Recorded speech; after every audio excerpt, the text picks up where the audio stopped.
Bonjour Laurent Fabius. Bonjour. Vous êtes ce qu'on appelle un homme d'État. Vous avez occupé les postes éminents de la Ve République, que ce soit Premier ministre, président du Conseil constitutionnel, ministre des Affaires étrangères, président de l'Assemblée nationale, entre autres. Quand vous voyez aujourd'hui l'actualité du monde, ce monde que vous avez accompagné dans des moments clés, la lutte contre l'apartheid, la situation en Pologne, la chute du mur, vous voyez aujourd'hui un monde dont on dit qu'il ne sera plus jamais comme avant, avec notamment ce que fait Donald Trump. Vous dites effectivement, c'est un bouleversement. Oui, c'est un autre monde. Et ce monde est très préoccupant, pour employer une formule modeste. Pour résumer, mais ça pourrait être une longue discussion, on est passé de ce qu'on appelait le libéralisme économique au protectionnisme. On est passé du multilatéralisme à l'unilatéralisme. On est passé de la prévalence du droit à la domination de la force. Et puis, se surajoute à tout cela la révolution numérique. Je ne dis pas que le monde précédent était un monde idéal, pas du tout. Il y a eu beaucoup de crises. Mais aujourd'hui, ce qui se met en place avec des empires qui rendent d'ailleurs la situation de l'Europe très, très difficile, c'est extrêmement préoccupant. Oui. C'est une reconstitution des empires où vous dites l'Europe, peut-être, est à l'arrêt face à ça. Mais c'est une des conséquences possibles et dramatiques de la nouvelle situation. Quand vous voyez les menaces qui sont autour de notre Europe, vous avez à l'Est le délicieux M. Poutine qui a envahi l'Ukraine. Vous avez à l'Ouest M. Trump. Jusqu'à présent, on était habitué à ce que les Américains soient nos amis. Aujourd'hui, on va peut-être en parler, il y a toute une série de situations qui rendent les choses différentes. Et puis, vous avez les menaces internes, proprement dites, dans nos propres pays, avec des extrémismes. Donc, tout ça fait que l'Europe, qui est quand même la grande perspective, devrait être beaucoup plus forte, réagir. Et il y a des choses qui se font, mais souvent dans le désordre et insuffisamment. Donc c'est vrai que la situation est à la fois très compliquée et préoccupante. Oui, on va prendre quelques exemples. Oui. D'abord, Maduro, arrêté au Venezuela par Donald Trump. La France réagit, mais finalement, le président trouve peut-être qu'il y a une légitimité à cette opération parce que c'est un dictateur. Vous pensez que la France est spectatrice ou actrice de ce qui se passe ? Vous savez, je ne veux pas entrer dans la polémique puisque j'ai quitté complètement la vie politique, mais je suis ici, vous m'interrogez, j'ai moi-même dirigé le gouvernement, été ministre des Affaires étrangères, donc il est normal que je vous réponde, même si je le ferai, vous le comprenez bien, d'une manière très modeste. J'ai apprécié la déclaration du ministre des Affaires étrangères, M. Barrot, qui, d'une manière générale, d'ailleurs, je trouve, mène bien, si je puis dire ce jugement, son ministère. D'un côté, bien sûr, Maduro est un dictateur, ou était un dictateur, je ne sais pas s'il faut utiliser le présent ou l'imparfait, mais de l'autre, il y a des règles du droit. Le droit, on ne peut pas le bafouer impunément. Et il faut bien comprendre que ce n'est pas une vision iridique que je développe ça. Si nous sommes, nous, en France, traditionnellement, tellement attachés au droit, c'est que le droit nous protège. Bon, la France n'est pas le plus grand pays du monde. Certains disent que là, dans ce cas-là, le droit international protégerait le dictateur. Non, mais il y a traditionnellement des méthodes sur lesquelles on peut à la fois respecter le droit international et en même temps porter des coups aux dictatures. Seulement, si au lieu de dire ce qui doit régir le monde, c'est l'état de droit, si au lieu de ça on dit c'est l'état, c'est moi, à ce moment-là, nous-mêmes, en tant que pays indépendant, nous ne sommes plus protégés. Oui. Et il faut bien comprendre que le respect du droit, le respect de l'état de droit, c'est une protection pour un pays, pour tous les pays, et notamment pour un pays comme la France. Mais si Donald Trump, comme il le dit, va, dans les mois qui viennent, s'emparer du Groenland, que peuvent faire les Européens? Comme le dit Jean-Noël Barrot, peut-être d'ici là se rendre en délégation sur place pour montrer l'attachement des Européens à ce territoire, mais est-ce que ça va suffire? Alors, le Groenland, c'est une autre affaire, parce que le Venezuela n'appartient pas à l'Union européenne. Ça ne veut pas dire qu'il faut s'en détacher, mais c'est un pays des Amériques. Le Groenland est un territoire autonome, mais qui relève du Danemark et qui appartient donc à l'Union européenne. C'est l'équivalent d'un département, d'un territoire d'outre-mer. Bon. Et donc, si ce qui était notre allié traditionnel, c'est-à-dire les États-Unis, s'emparent d'une manière ou d'une autre du Groenland, évidemment, ça fait exploser toute une série de liens traditionnels. Et notamment, ça menace ce qui a été pendant longtemps notre protection, c'est-à-dire l'OTAN. Oui. Alors, l'OTAN existe encore malgré tout, aujourd'hui, malgré l'attitude de Donald Trump. Aujourd'hui, l'Amérique reste notre allié. Aujourd'hui, il existe, mais l'OTAN, c'est en particulier le fameux article 5 de l'OTAN qui dit que si un des membres de l'OTAN est attaqué, les autres doivent venir à son secours. Mais évidemment, qui ne prévoit pas qu'on puisse attaquer de l'intérieur par l'un des membres de l'OTAN, un autre membre de l'OTAN. Donc, j'imagine qu'en ce moment, la France, l'Europe et d'autres, je pense au Canada, il y a quelques autres, réfléchissent à ce qui devrait être fait pour que le Groenland ne subisse pas ces attaques. Oui. Alors, d'ailleurs, de ce que je comprends, mais je ne suis pas évidemment chargé de ce dossier, de ce que je comprends, si les États-Unis et leur président veulent prendre le contrôle du Groenland, ça ne se ferait pas nécessairement par un biais militaire. Ça peut se faire aussi par un aspect, comme on dit, transactionnel et financier. Et donc, j'imagine que les chancelleries aujourd'hui sont en train de réfléchir aux moyens de protéger et de faire en sorte que le Groenland puisse rester indépendant. Mais je reviens sur ma question. Oui. L'Amérique reste une alliée aujourd'hui, l'Amérique de Trump, ou c'est fini déjà ?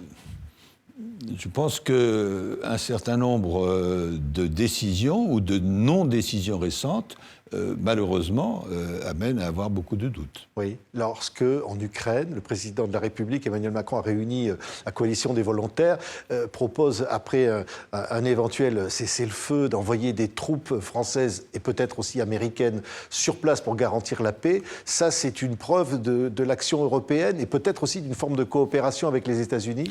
Alors, ce qui se passe en Ukraine, je vais peut-être aborder un élément qu'on aborde rarement. Ce qui se passe en Ukraine est évidemment d'une immense gravité, à la fois terrible pour les Ukrainiens, mais extrêmement grave pour l'Europe. Parce que compte tenu de la situation géographique, évidemment, derrière l'Ukraine, c'est notre proximité immédiate. Donc tout ce qui peut être fait, je suis clair, pour aider l'Ukraine, doit être fait. Et donc, il y a eu une réunion tout récemment qui débouche sur l'esquisse d'accord dont vous parlez. Et si cette esquisse permet un progrès, parfait. Simplement, quand on regarde les choses d'une manière un peu précise, il y a beaucoup de points d'interrogation. Premier point d'interrogation, tout cela devrait intervenir après le cessez-le-feu. D'accord, mais oui. Le cessez-le-feu, on ne voit pas se profiler. Deuxième point d'interrogation, il y en a beaucoup de points d'interrogation, quel est l'engagement des uns et des autres, et notamment des Américains. Mais je le répète, tout ça risque même pas de bloquer la possibilité d'un cessez-le-feu. Bien sûr. Si Vladimir Poutine sait que s'il y a un cessez-le-feu, il y a une occupation, alors qu'il ne le veut pas. Cette remarque que vous faites, pas mal de gens de bon sens et qui connaissent bien les problèmes comme vous l'ont faite et la font. Je vais ajouter un élément qui est rarement évoqué dans l'affaire ukrainienne. Vous savez que quand j'étais ministre des Affaires étrangères, j'ai négocié ce qu'on appelle l'accord sur le nucléaire iranien. C'était en 2015. Et nous étions parvenus, nous, les 5 membres du Conseil de sécurité, membres permanents, plus l'Allemagne, nous étions parvenus à un accord sur le nucléaire avec l'Iran, pour que l'Iran ne soit pas doté de l'arme nucléaire. Bien. Et puis, M. Trump a cassé cet accord. Pourquoi je dis ça ? Parce que l'affaire ukrainienne a des conséquences en matière de dissémination nucléaire. Or, la dissémination nucléaire, c'est extraordinairement grave. Pourquoi ? Vous savez, vous, qui êtes un spécialiste de ces questions, que jusqu'en 1994, l'Ukraine possédait des armes nucléaires extrêmement nombreuses. C'était la 3e puissance nucléaire du monde, l'Ukraine. Et puis, il y a eu un accord, protocole de Budapest, qui a fait en sorte que l'Ukraine rétrocède ses armes nucléaires à la Russie. Et théoriquement, l'Ukraine devait être protégée en cas d'invasion. Bon. Moyennant quoi, il y a eu une invasion et il n'y a pas eu de protection. Ce que je veux dire est quoi ? C'est que si l'Ukraine avait gardé ses armes nucléaires, qui peut penser que M. Poutine l'aurait attaqué ? Évidemment, personne. Et la conséquence que beaucoup de pays et de dirigeants de pays dans le monde vont tirer si jamais la Russie vient à bout de l'Ukraine, c'est que la seule façon pour un pays d'être protégé, c'est d'acquérir l'arme nucléaire. Regardez la situation de la Corée du Nord. La Corée du Nord est un tout petit pays qui multiplie les exactions de toutes sortes, mais pourquoi est-ce que le dictateur se maintient au pouvoir de père en fils, si je puis dire ? Parce qu'il possède l'arme nucléaire. Regardez, à contrario, ceux qui ont abandonné l'arme nucléaire. On pense à la Libye, à d'autres, etc. Et donc, si la Russie arrive à ses fins en réduisant à cuillère l'Ukraine, la leçon que beaucoup de pays dans le monde vont tirer, c'est que notre seule protection, c'est la dissémination nucléaire. Et ça, c'est d'une gravité absolue. Et au-delà, c'est le réarmement. Bien sûr. Les dépenses d'armement où peut-être l'Europe a perdu du temps. Et où aujourd'hui la France, avec Emmanuel Macron, décide finalement de remettre le paquet, j'allais dire. C'est indispensable. C'est indispensable. Quand on est dans la situation que nous décrivions au début de cet entretien, c'est-à-dire d'un monde extrêmement dangereux, où les amitiés vacillent et où l'Europe elle-même est en difficulté, il faut à la fois, sur le plan de la défense proprement dit, et ce qui accompagne la défense, c'est-à-dire la force économique, retrouver de la puissance. Ce n'est pas seulement avec des bonnes paroles qu'on va parvenir à faire face à tous ces dangers. Oui, vous vous disiez tout à l'heure, Monsieur Fabius, dans la présentation de la situation globale, la montée des extrêmes aussi, qui pour vous est un danger. Alors en Europe, en France peut-être aussi, on est à un an un peu plus d'une élection présidentielle. Cette situation-là vous inquiète ? Oui, vous savez que je ne m'occupe plus de politique déjà depuis longtemps, lorsque j'ai pris la présidence du Conseil constitutionnel, il y a un peu plus de 9 ans. Et puis, aujourd'hui, bien sûr, où je suis retiré de la vie politique active. Donc, je ne veux pas prendre de position politique. Mais il est évident que ces extrémismes qu'on voit apparaître, et de plus en plus dans toute une série de pays, représentent un danger. Et d'ailleurs, une certaine contradiction, parce que certains se disent patriotes, très bien, mais si le patriotisme consiste à épouser les vues d'une puissance étrangère qui nous menace, alors où est-il ? Oui, ça c'est d'un côté. Et de l'autre, il y a des accusations d'antisémitisme aussi, de la gauche dans sa partie la plus extrême, et un discours communautariste. Est détestable, quels que soient ceux qui le pratiquent. C'est évidemment quelque chose qu'il faut combattre. Et on revient là à la prééminence du droit. C'est le droit qui nous protège. Le droit, c'est la première protection des libertés. Oui, aujourd'hui, la gauche, vous aviez dirigé le Parti socialiste, Laurent Fabius. Aujourd'hui, cette gauche-là, elle existe encore, votre gauche, et où est sa place, au fond ? Je ne me mêle plus de politique, je n'appartiens plus au Parti socialiste. Nous allons commémorer, si je puis dire, le 30e anniversaire de la mort de François Mitterrand, là, incessamment. c'était une autre époque. Mais je crois que les valeurs de justice, de liberté, sans naïveté, hein, sont toujours des valeurs fortes. Oui. Il y a 30 ans, François Mitterrand nous quittait le 8 janvier 1996. C'était une page d'histoire qui se tournait, et pour vous, quelque chose d'essentiel de votre propre vie, Laurent Fabius. Oui, mais il y avait aussi, et vous le comprendrez, une dimension personnelle, parce que j'ai été le directeur de cabinet de François Mitterrand, et puis son ministre, et puis Premier ministre, et j'étais son ami. Donc il m'a beaucoup appris, et je l'ai connu dans la deuxième partie de sa vie. Moi, je n'ai pas connu du tout la première partie. Mais, alors, il y a eu beaucoup de grandes réalisations, il y a eu aussi un certain nombre d'ombres. Mais quand je pense à cette période, je pense surtout aux émotions qu'on a ressenties. 1981, c'était une époque tout à fait différente. On a du mal à l'imaginer aujourd'hui. On me dit souvent, ou parfois, mais vous qui avez bien connu M. Mitterrand, qu'est-ce qu'il a apporté? Alors, on connaît la liste sur l'abrogation de la peine de mort, les progrès en matière de culture, etc., etc. Mais il y a quelque chose, le développement de l'Europe, tout ça est très juste.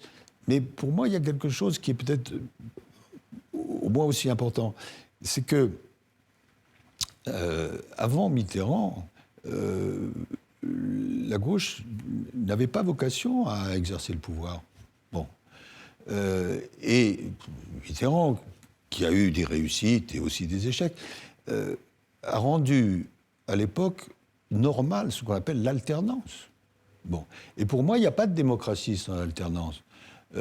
Qu'est-ce que c'est que de démocratie? Il faut que les gens soient libres, il faut qu'ils puissent voter, il faut qu'il y ait un certain nombre de règles, mais il faut qu'il y ait une équipe au pouvoir qui, si elle a été élue, fait ce qu'elle dit, c'est quand même le minimum, et puis si la population n'est pas satisfaite, elle prend une autre équipe. En 80, avant 80, non, c'était pas vu comme ça. Je me rappelle encore, j'ai le sourire, mais avant 81, il y avait un ministre de l'Intérieur qui était très intelligent, M. Poniatowski, qui était un compagnon du président Giscard d'Estaing, et M. Poniatowski, homme très intelligent, disait, mais si Mitterrand arrive au pouvoir, les chars russes seront place de la Concorde. Vous vous rappelez cette formule? Oui, bien sûr. Et c'était l'état d'esprit de beaucoup de gens.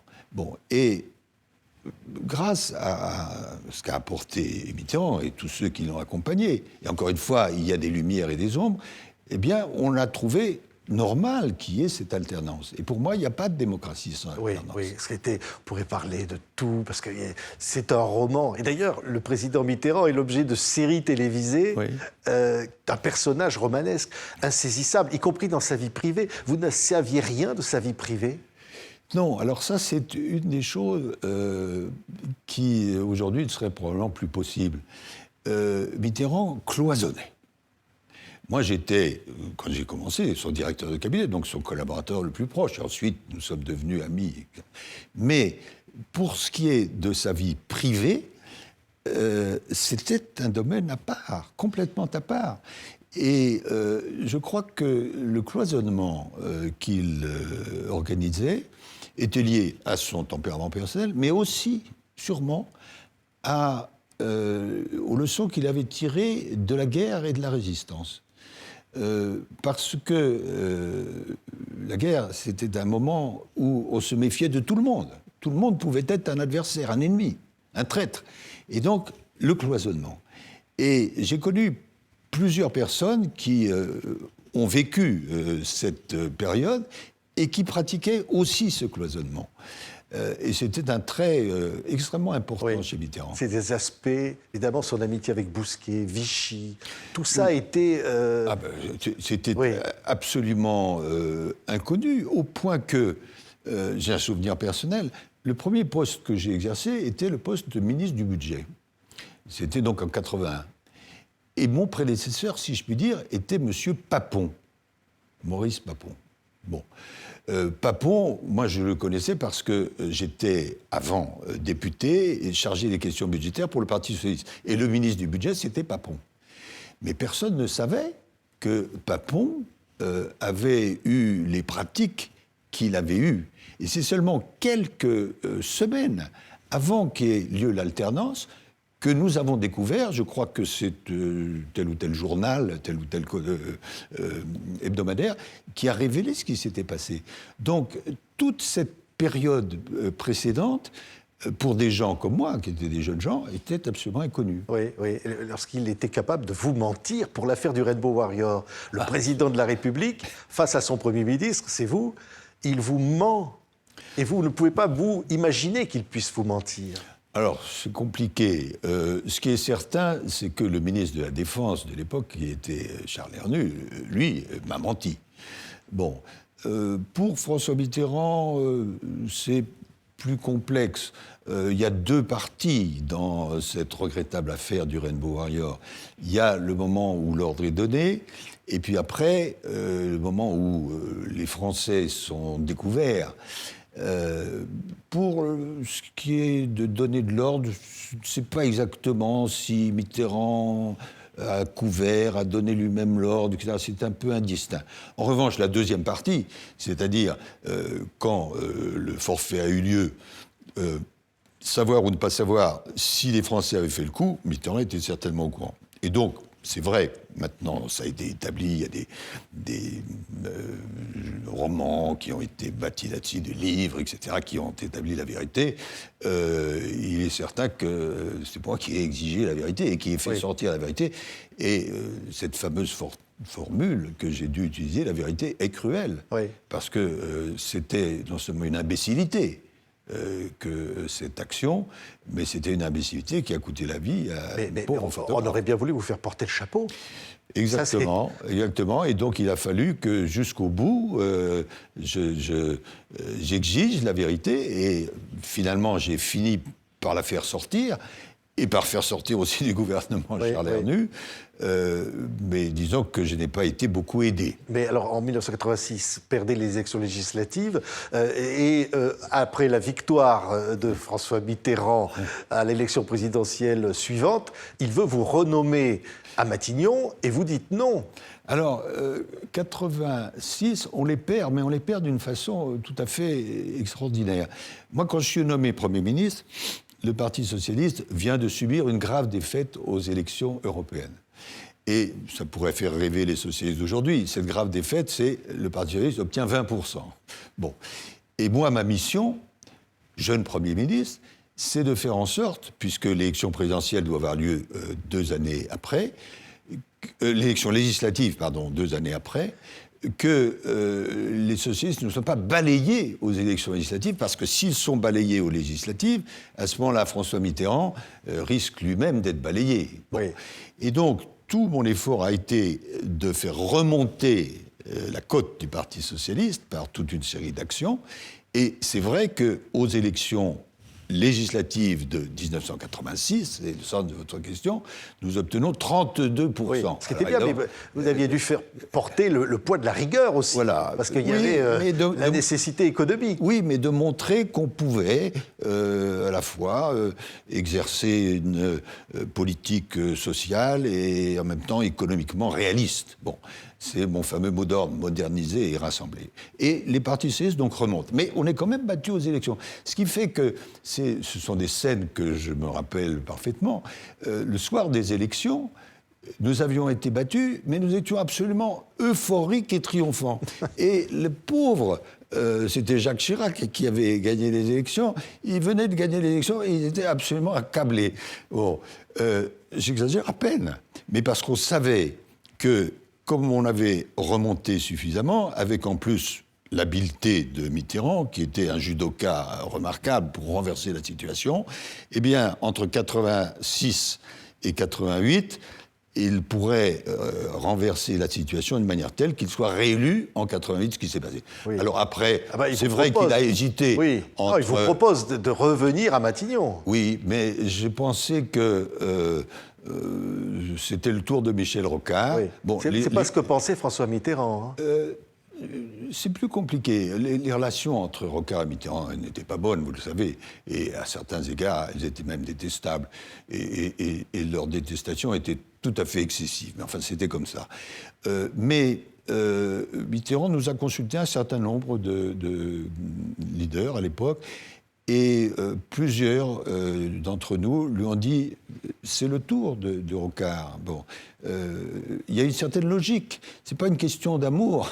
Bon, il y a une certaine logique. Et donc, finalement, François Mitterrand a nommé Michel Rocard. Ils ne se sont pas très bien entendus, mais enfin, il l'a nommé. Et Michel Rocard a développé son action pendant toute une période. Et puis ensuite, les choses ont évolué différemment. Mais c'est vrai que, vous me posiez la question, souvenir personnel, souvenir politique, les deux s'entremêlent.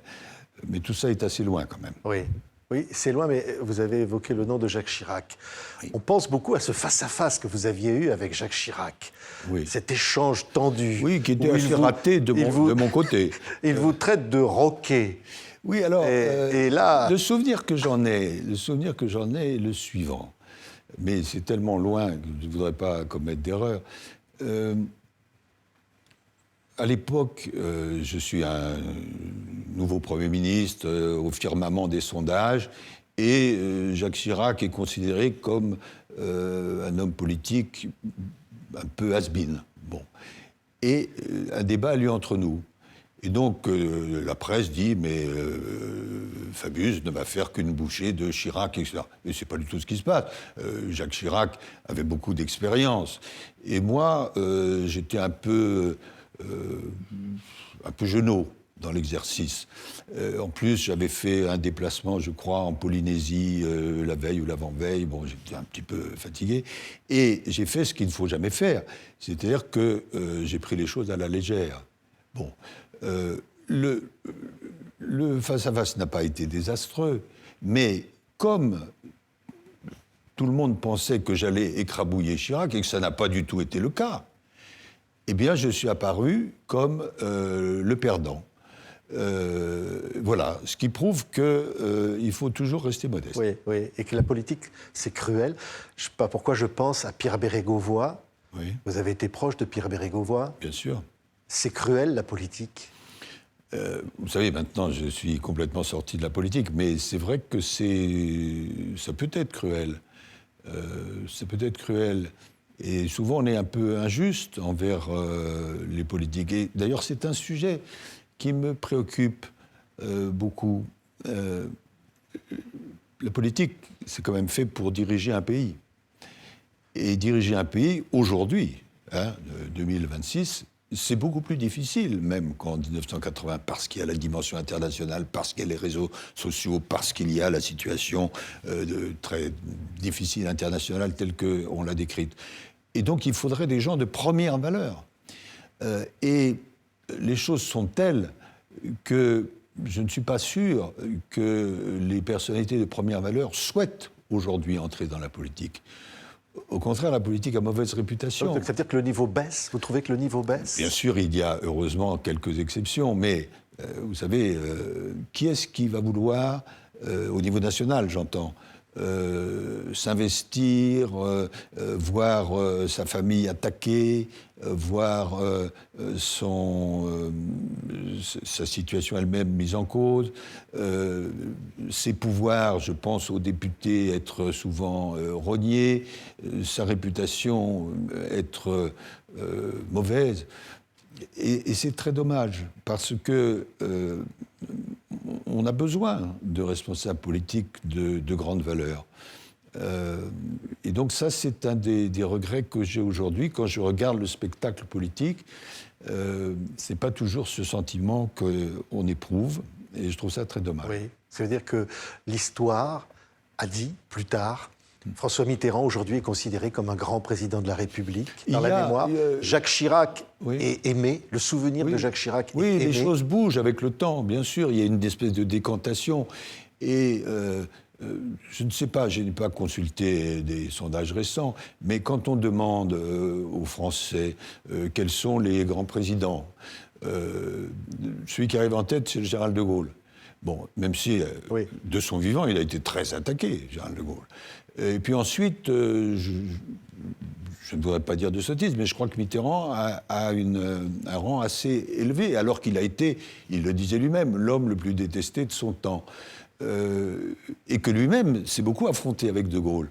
Donc il faut que le temps fasse son œuvre. Mais j'insiste à nouveau, il est très important que pour les grandes fonctions, on puisse avoir des gens d'expérience et de sagesse et de valeur. C'est pourquoi je n'hurle pas avec les loups contre la politique. Moi-même, bien sûr, c'est plus du tout mon activité, mais je crois qu'un pays a besoin de politique de valeur. Oui. Il y a 10 ans, les accords de Paris, vous brandissiez un marteau, oui. Et on avait le sentiment, on verra les images, que les choses ne seraient plus comme avant. Trump a tout fichu en l'air. C'est plus compliqué que ça. L'accord de Paris, c'est vrai que c'est un accord absolument historique, le premier accord mondial dans la lutte contre le dérèglement climatique, et je suis extrêmement fier de l'avoir préparé et présidé. C'est vraiment un très très grand accomplissement. Il a eu des effets très positifs. Nous avons des chiffres, j'en donne un seul. Avant l'accord de Paris, on pensait que l'augmentation de la température moyenne dans le monde allait être au minimum de plus 4 degrés à la fin du siècle. Et maintenant, on pense que cette augmentation de la température va être autour de 2 degrés, 2,5 degrés.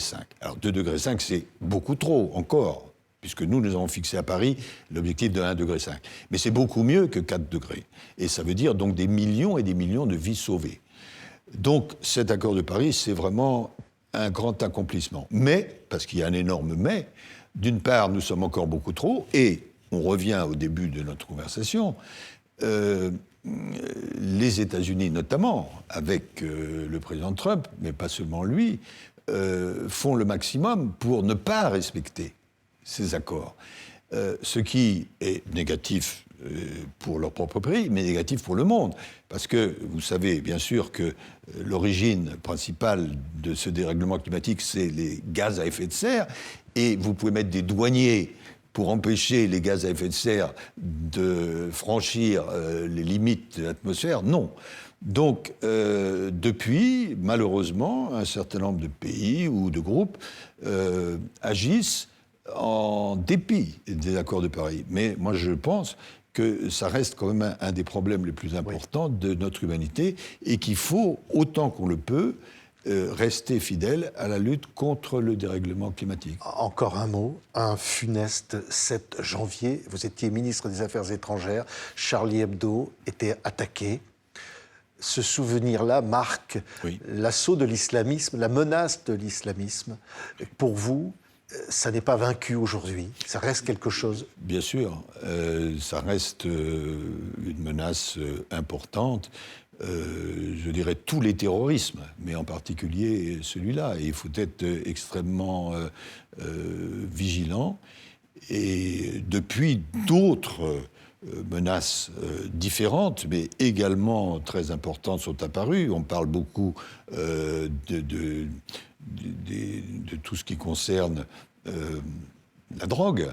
Il faut lutter contre tout cela. Et là encore, on a besoin de la force, mais de la force au service du droit. Tout cela se tient. Et ce n'est pas en bafouant le droit qu'on arrivera à régler ces problèmes si difficiles. Oui, on a enterré Brigitte Bardot aujourd'hui. C'est quelque chose d'une personnalité hors du commun qui a finalement rencontré tous les présidents, François Mitterrand, Giscard, tous. Elle représente quoi pour vous, Brigitte Bardot ? Une femme libre. Et qu'est-ce que ça veut dire, une femme libre?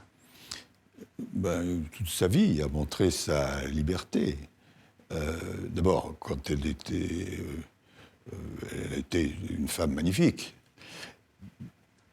Mais pas seulement physiquement, c'était vraiment, à l'époque, un certain rapport aux autres, au monde, aux hommes, au qu'en dira-t-on, qui a montré sa liberté. Et puis, elle s'est dévouée pour la cause animale, qui est une cause extrêmement importante, et j'y suis sensible. Après, sur le terrain politique, elle a eu les idées qu'elle voulait, mais il aurait été surprenant que la liberté dont elle avait fait preuve dans certains aspects de sa vie, elle n'en fasse pas preuve dans d'autres aspects. Oui. Mitterrand l'avait reçu. Mitterrand était intéressé par Brigitte Bardot? Ça, je ne sais pas. Giscard l'a été. Peut-être. Je montre ça, Laurent Fabius, parce que c'est tout à fait incroyable. Ça s'appelle Vers l'idéal. Laurent Fabius, c'est un catalogue d'exposition à Shanghai. Et ce sont vos œuvres. Vos œuvres, vos peintures. Je savais l'amateur d'art que vous êtes, mais là, on découvre le peintre, l'artiste. Et c'est inattendu et c'est incroyable. Oui, ça, c'est autre chose. En fait, je peins depuis très longtemps. Mais tant que j'exerçais des fonctions officielles, je n'ai pas voulu mélanger les genres. Mais là, maintenant, je ne suis plus en responsabilité officielle. Et donc, j'ai commencé à exposer mes œuvres. Alors, j'ai réalisé une première exposition à l'invitation d'une fondation chinoise à Shanghai. Et je ferai ma prochaine exposition, cette fois-ci à Paris, au mois de juin prochain. Donc c'est un autre aspect, mais très différent de la première partie de ma vie. Je vous montre, voilà, regardez, les œuvres. Mais on en reparlera si ça vous viendrez, intéresse. Promis, vous reviendrez sur ce plateau et on parlera de ça, parce que c'est incroyable. Merci beaucoup, Laurent Fabius. La vie, c'est une aventure, une liberté, c'est quoi? Oui, liberté, mais la liberté au service d'un but. Souvent, on me demande, mais au fond, vous avez eu une vie... pas infinie, mais tout à fait exceptionnelle. Et quel est le fil? Alors, je prends l'exemple de Willy Brandt. Vous voyez qui était Willy Brandt, chancelier allemand, qui a beaucoup fait, en particulier pour le rapprochement des deux Allemagnes. Et à la fin de sa vie, on a demandé à Willy Brandt, Monsieur le chancelier, qu'est-ce que vous voulez qu'on mette sur votre tombe comme épitaphe? Il a réfléchi et il a dit « Mettez, j'ai fait mon possible ». Je trouve ça bien. C'est ça que vous voudrez pour vous? Je fais mon possible. Je fais. On parle toujours au présent. Je fais mon possible. Au fond, la mort n'existe pas. Vous croyez à la mort? Non. Un des traits communs, mais ça nous emmènerait dans une autre conversation, entre l'homme politique et l'artiste, aux yeux de certains, c'est que c'est une façon de dominer la mort. Vous connaissez la fameuse formule de Malraux. L'art est un antidestin. Oui. Au fond, l'homme politique, par son action, il va au-delà du temps de sa vie. Et l'artiste, probablement aussi. Oui. Mais ça, c'est rentrer dans les ombres et les mystères. Oui. Je vous dirai une phrase. Je crois aux forces de l'esprit, je ne vous quitterai pas. Oui, ça me dit quelque chose. Ça vous dit quelque chose? Oui. Ça vous a étonné d'entendre ça? Pas du tout. Dans la bouche de François Mitterrand? Pas du tout.